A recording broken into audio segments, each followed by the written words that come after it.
Sobrang foggy today. Sarap. Kita mo yan? Halos di mo makita yung kalsada. Pag ganitong mga panahon, parang sarap. Parang sarap umabsent. Absent ka ba? Absent ka ba, guys? So, ang oras ngayon ay alas 7 ng umaga. Ang klima, oh. Lakad-lakad tayo.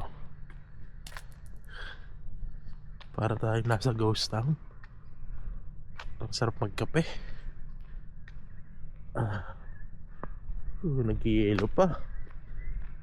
Paano ka papasok sa trabaho? Yan, lamig-lamig. Absent ka na. No, parang sarap eh.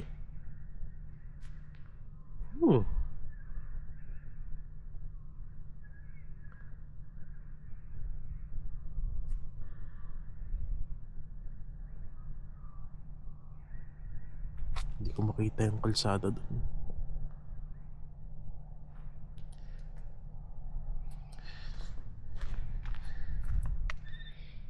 Absent ka ba pag ganito yung klima? Tapos may trabaho ka. Absent tayo? Absent tayo, guys. Tara. Absent na tayo.